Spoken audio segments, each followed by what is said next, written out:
Hello again and welcome back to CIT tutorials.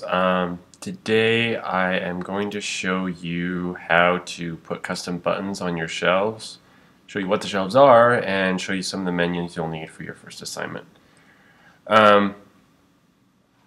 Okay, first off, I'll show you the shelves. By default you start on this shelf, it's the general shelf. I really don't find it very useful, personally. But this is what you start as. It has your zoom tool, your dolly tool, your track tool if you're too lazy to hit Alt. Anyway, there's pretty much a different shelf for every step in Maya. Step or process, I guess. Because really Maya is kind of it's its own creative suite. It's got so much stuff in it because you can do modeling, texturing, rigging, animation, effects, tear, physics, you name it, you can do it. It's crazy how much stuff is in this program. But for the most part, I probably 90% of the time, 95% of the time, stick to the polygon shelf. This is your basic modeling shelf that you'll want. I believe from here back are default buttons. All these I've added. Okay, so you have your shelves that have all these tools and buttons and stuff, and you also have this drop-down menu. By default, I think it starts off animation, and each different one changes all of the menus up here from assets over, and it's pretty overwhelming. There's probably close to 90 menus ish. I don't know. There's a lot. Basically though, for right now, all you need to know is you want to stick to the polygons menu. If we need to go to a different menu, I'll be sure to tell you. And we will for a couple tools, special tools I'll be covering a little later. And okay, so first off, let's add some tools on our shelf.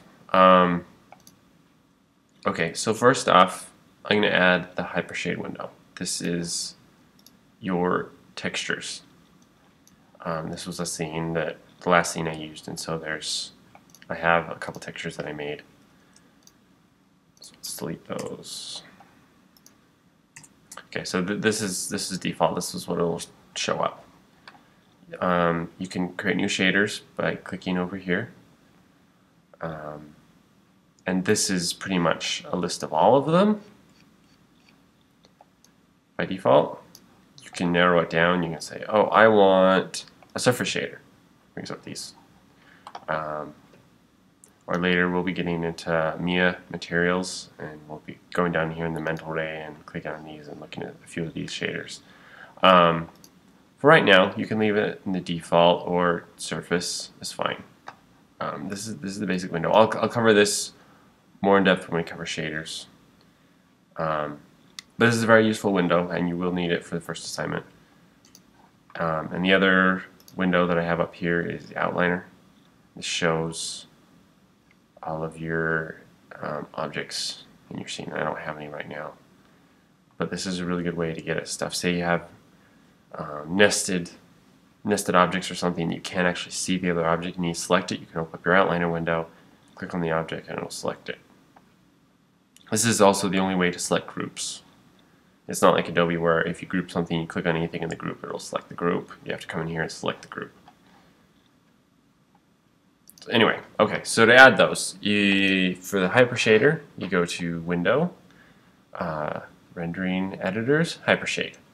Okay, and before you click anything, you're going to hold Control Shift, not Command, Control Shift. Click, regular click. It appears it didn't do anything. You're like, oh, bummer, it didn't work. But This is a Mac idiosyncrasy. If you switch to a different shelf and then back, there it is. Beautiful. So now you have a one-click access to your Hypershade window, which is a whole lot easier than going window, rendering editors, Hypershade. Yeah, this is a pain.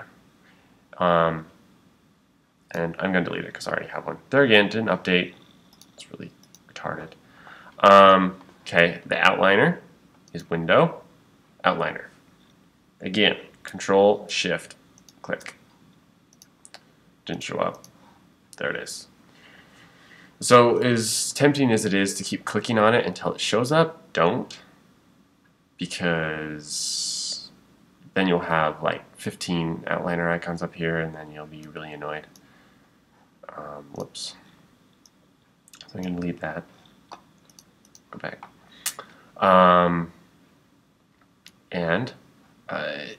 For later, this is something to just keep in mind. If you're up here and you're one of these tools, you can click on the tool and do the tool, or you can click on the dialog box and it'll open up a little box with options for the tool before it actually does anything. You can add the tool to the shelf with the dialog box. Because normally, if I went in here and bevel, and I added this tool to my shelf, and then I'm going to throw a quick cube on here, and then say, oh, I want to bevel it. That's what it bevels by default. Let's say I didn't like that, and I wanted to change that. See, they're named different. This is bevel options. This is create bevel along selected edges. So this, if I click on this, it won't bevel anything yet. Click on this, click bevel, but it'll give me an opportunity to change options. So something to keep in mind. So if you need to get out of tools options consistently, which the only one I've had to do that for is bevel, you can Control Shift click on dialog box square right here and get at that. So that's a cool little thing I learned the other day. Yeah, so that's pretty much all I want to show you in this video. I hope this helped, and I'll see you guys in my next video.